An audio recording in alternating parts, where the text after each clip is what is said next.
It's time for British and World Politics on Voice of Africa Radio in the morning.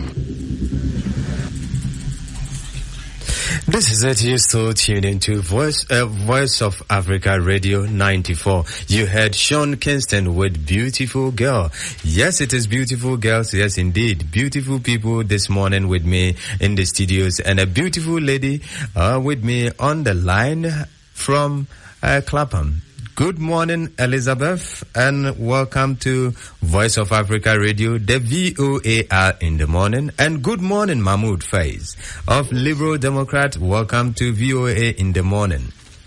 We will be listening to Lord Freud. Whether it's disabled people not to be given a job, as same as the abled men not to be paid, as same as the abled men the minimum wage. Do stay tuned and don't go away. And then you make a really good point about the disabled. Now, I have not thought through, and we have not got a system for, kind of going below the minimum wage. But we do have, universal credit is really useful for people with fluctuating conditions who can do some work up and down, because they can and get bolstered universal credit, and they can move that amount up and down. Now, there is a group, and I know exactly. I mean, they're actually, as you say, they're not worth the full wage. And I'm going to go and think about that particularly. There is something we can do nationally and without distorting anything, which actually, if someone wants to work at £2 an hour, it can be actually. Yes, that was Lord Freud, the former advisor to the Labour and now the welfare minister under the Conservative administration. Elizabeth, yes. Good morning and welcome to Voice of Africa Radio, VOAR in the morning. You heard Lord Freud there saying that disabled shouldn't be given the minimum wage, they should be given less to be employed. Is it not a discriminatory statement made by the welfare officer? Of course, I'm sure it's a breach of the Equalities Act 2010, and I'm sure that if he frankly didn't mean the interpretation that everyone has put upon him. Now, if we go back to the history of this, in 2000, MENCAP noted that over about 1,000 people with mental health problems had lost their jobs, and they thought that this was to do with the fact that the minimum wage was then in 2000 £3.60, and that perhaps smaller businesses simply couldn't afford to employ them. And what MENCAP asked for was a revision of the rules to enable such special placements to be exempt from the minimum wage, and if their output was less than 30% of other employees, because it was recognised that a work placement was of very significant therapeutic value to people. Then, in 2003, Labour produced a government paper when Patricia Hewitt was Secretary of State Trade and Industry. Labour supported paying certain disability sections less than the minimum wage, against concerning stating that therapeutic work should not qualify for the minimum wage. And there was probably not an employee-employer working contract relationship between the parties. And the 2003 Labour proposal that these sort of job situations should be outside the minimum wage was supported by Scope, MENCAP and TUC. These were groups that were all consulted, and this was a Labour government paper in 2003. Now, clearly, if Lord Freud is suggesting a broad brush approach, which then it's highly discriminatory. So if Labour, in 2003, Labour government was able to produce this paper, does that mean that if that is the case, then Lord Freud has nothing to, we have nothing against Lord Freud because it was instituted before he made this statement. Isn't that correct? Well, I'm not saying we have no, but obviously perhaps his use of language was maybe not the most accurate, but I'm sure that he doesn't mean that every single disabled person in this country should be voided from receiving the minimum wage. I'm sure that's not what the intent is. It would be absolutely harsh, illegal, and totally unreasonable. However, I think that perhaps he is more likely to be referring to the 2000 MENCAP policy proposal and possibly to the 2003 Labour government paper, whereby it was recognised that people of a certain disability level need to be in the workplace for therapy. It's part of their social life. They need to feel valued. However, it may be that their output, as the MENCAP 2000 policy said, that if the output is less than 30% of the average employee there, then the MENCAP recommended there should be an exemption from the minimum wage. So perhaps he meant that. I don't know what he meant, but I'm prepared to give people the benefit of the doubt. And I think all this toxic teenage tweeting by Labour supporters is rather unhelpful. Well, Mahmoud Fiaz, if MENCAP and the then government issued statements, or the Labour gave out a policy paper describing that if 30% of the output by an individual in a corporation should be commensurated with not more or should be commensurated with less of the minimum wage, then what is wrong with Lord Freud's statement that disabled people should be paid less minimum wage, in as much as majority of the statement or comment coming out is saying that he wasn't intending to generalize that all disabled. Has he done anything wrong? Well, what he's thinking, I wasn't there, nor was Elizabeth. We can't really tell with metal. But what you got to understand, Lord Freud was a Labour, and now he's Tory. Now, what people forget is this is new Labour. This is not the working class Labour. This is Labour of 1%. The leader of the Labour Party is in the top 1%. So today the Labour Party is a bunch of rich people telling you, the electorate, the reason you have your problem is because of other rich people. No, you have your problem because it's clearly shown that they detach from the people of the Labour Party. Let me just say to you, you're saying that, say for example I'm disabled, yeah? So I cannot produce, say, 30% or whatever, yeah? And I'll get 30% less wages. Can you do me a favour? Can you walk out to Tesco's, pick up your groceries and say, excuse me, because I'm disabled I get 30% less. Can I pay you 30% less? Ask your utility company, electric, can you pay 30% less? But the government will meet up the 30% that you are getting. Even the able people working under some conditions are getting tax credit and childbirth. Right, let me just finish, right? You can't. So we know that. Yeah? Now, with these kind of policies, we're not going forward. We're going back to the Victorian age of trying to make the working class and the disabled live on bread and water. People cannot live on bread and water. Now, you talked about the people that cannot... you're absolutely right. There is that. This is why we, the Liberal Democrats, have brought in, we're actually charging less tax. If you take the UK average earning, 30% of it is now tax-free. You earn the money, you keep more in. Let's go forward. Let's not go backward to the Victorian ages. Elizabeth, this recording was put out there by the Labour, which intends saying that the nasty party is back. Do you reckon Lord Freud should lose his job? Well, it's really not for me to say. I'm not in the Conservative Party. I'm not in the Labour Party, where Lord Freud originally came from.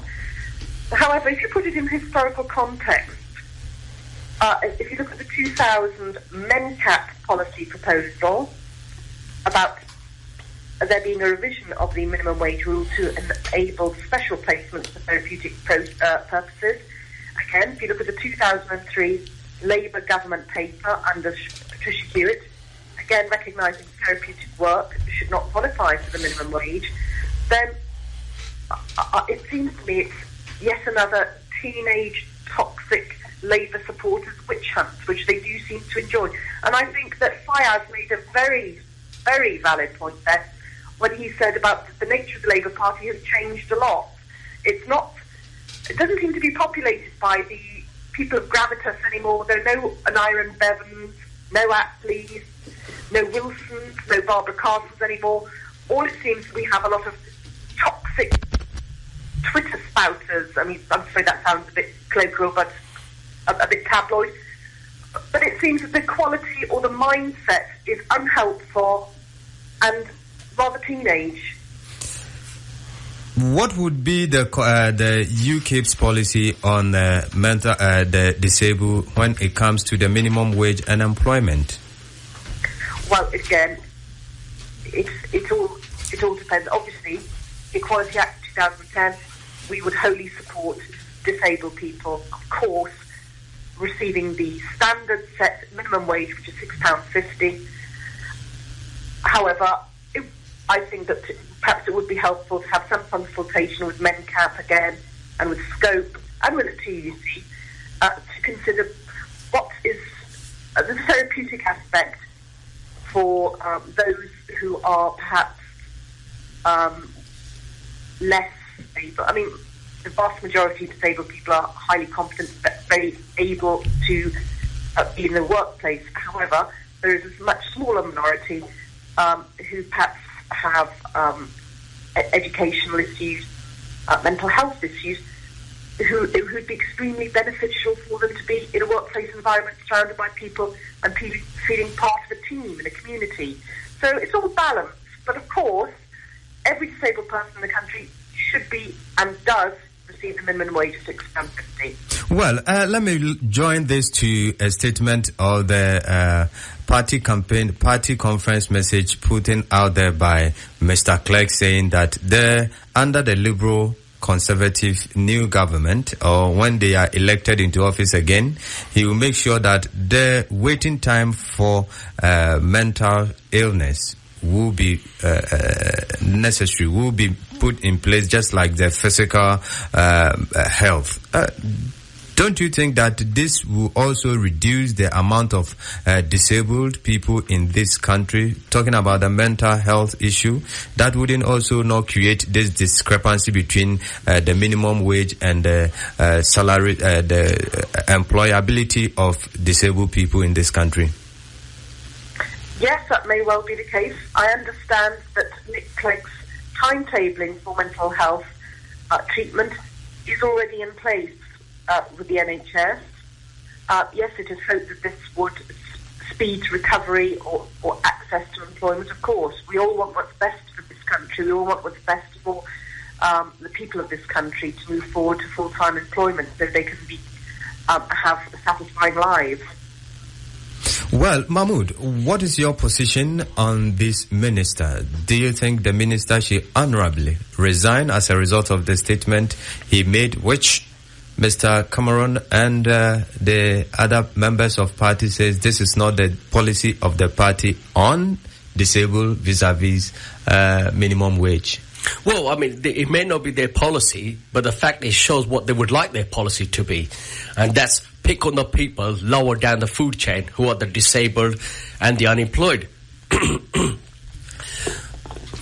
Sorry. And really, I think the Tory party are pondering to the right. It's very dangerous. It's picking on people. It's picking on immigrants. It's picking on people less than the food chain, like immigrants, East Europeans, the disabled. And clearly, it's the mindset of the person. I don't think he is fit to be a minister or hold any position. Well, listeners, it's approximately 50 minutes after 7 o'clock on Voice of Africa Radio. You're listening to the domestic and the international affairs with me on VOAR in the morning. Mahmoud, Fiaz, Elizabeth Jones are with me this morning. Elizabeth, Liberal Democrats' record drop in unemployment shows recovery is working. By Danny Alexandra. Record drop in unemployment shows recovery is working. A record fall in unemployment shows Britain is the job creation capital of the developed world, said Danny Alexandra. In the year August, unemployment dropped 538,000, the largest annual fall on record. The drop took the unemployment rate to 6%. It shows levels since 2008. Has the Conservative Liberal Democrat coalition worked and created Britain as you want it to be in terms of unemployment? Well, first of all, it's absolutely fantastic news that far more people are now in employment. It's wonderful. It's great because obviously people are now earning a wage. They're having satisfying lives, a sense of value and a sense of being part of the community. And it would appear that we've got practically the lowest unemployment rate now in Europe. We're 6.8%, France 10.2%, Spain 24.4%, and Greece a whopping 26.4% unemployment. However, of course, as with stats, it isn't necessarily what it seems. For a start, the government classify those on Job Centre Plus schemes as not being part of the unemployment figures. The government doesn't include people who they describe as economically inactive. And also, this is brought about by change to the employment law. For instance, in 2012, you now have to wait 2 years before you can make an unfair dismissal claim. In the past, it was 1 year.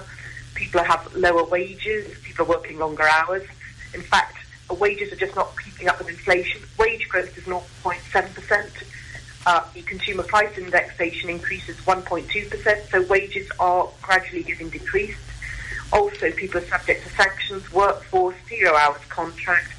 So it may well be that there are a lot more jobs, but they are very low paid, insecure, and 0 hours. Now, the most important point of this, it's all well and good saying yes, more and more people are employed, which is great news. And last month, people on job seekers allowance fell 18,000 to a low 951,000 in this country. However, the flip side to that is we're having much lower tax revenue receipts. In August, we had to borrow 11.6 billion. That's 700 million more than last year. Many of these new jobs are self-employed. We've got 35% people now are earning less than £10,000, so they don't have to pay tax at all.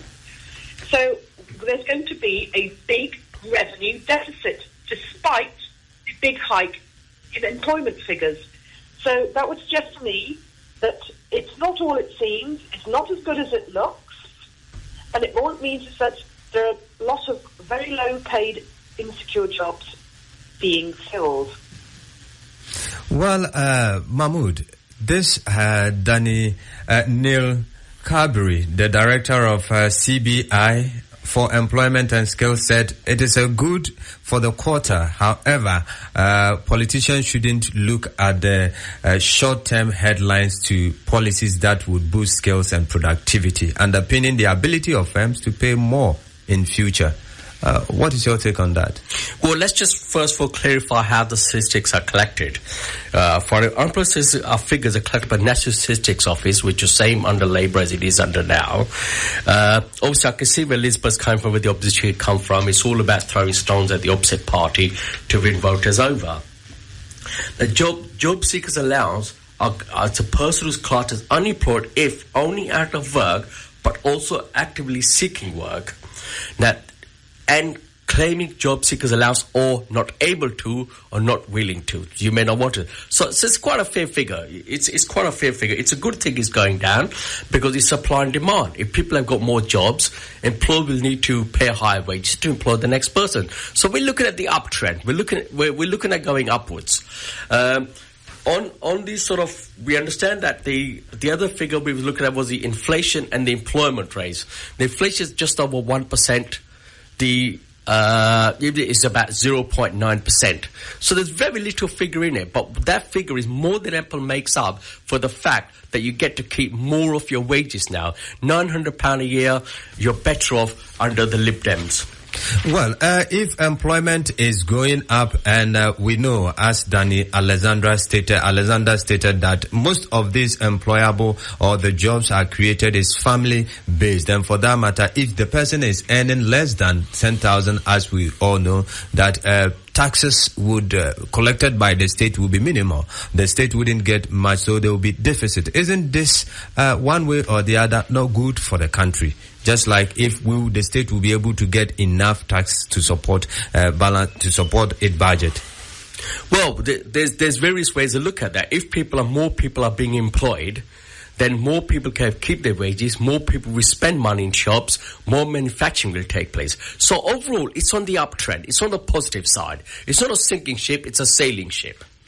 Well, listeners, it's 56 minutes after 7 o'clock on Voice of Africa Radio. The program is VOA in the morning. I have with me Elizabeth Jones on the line to do this discussion with me. Mahmoud, first Liberal Democrat, Leighton and Wanstead, also a human rights activist with me here. Elizabeth, what would be the policy of the UKIP to create employment in the United Kingdom? Well, our main platform policy, of course, is withdrawal from the EU, and I'll tell you how this does impact. How is the withdrawal from the EU create employment for the people in the United Kingdom? Yes, because we are signed up to an organisation called EU-RES. Now, EU-RES is an organisation whereby our jobs are advertised throughout the whole of the EU. So, on average, there are about 1.1 million jobs advertised throughout the whole of the EU. 480,000 of those jobs are UK jobs. Now, Germany has a bigger population than us. They only advertise 300,000. And I think Spain are near 18,000. So it's either that the other countries don't have the jobs or they're not abiding by the rules. And furthermore, EU-RES pays unemployed people of the EU travel expenses to come to the United Kingdom for job interviews, relocation expenses so they can set up in the United Kingdom, English lessons, and also give £1,000 to the employer for the encouragement of the employment of foreign workers. So this is inherently unfair. We are, it would appear, one of the few countries in the EU who actually obeyed its regulations to the letter. And the EU-RES budget is 16.5 million. We are paying 2.5 million. So we're basically paying EU-RES 2.5 million to advertise our jobs throughout the whole of the EU. This is why there have been issues with youth employment at the lower end of the market for the less qualified. So that's number one. We stopped that. And I think that should... Then we've got 480,000 jobs coming back into the fold in the United Kingdom. Well, Elizabeth, we thank you very much for your time with us on Voice of Africa Radio, the program VOA in the morning. Catch you same time tomorrow on The Breakfast Show. Yes, Mahmoud Fiaz, the policy and the joy being shared by the Liberal Democrat and the Conservative in regards to drop of unemployment. Right. Well, obviously, I understand where UKIP are coming from. I understand where Labour are coming from. It's their job to throw stones at us because we're in government. But as I said, we are a sailing ship. We're a ship that's sailing in the right direction. The other thing to say about this, what Elizabeth said, is this is very naive politics. It's probably about throwing stones. A lot of companies manufacture and have their factories in the UK because we have an open market. They can export their goods to France, and especially manufacture like cars. The other thing she said about jobs being advertised across Europe, actually there's legislation in place all across all of Europe. Well, so Mahmoud, we will be going for the news at 8, and when we come back, we will continue with our discussion on the international and the local politics with you on Voice of Africa Radio.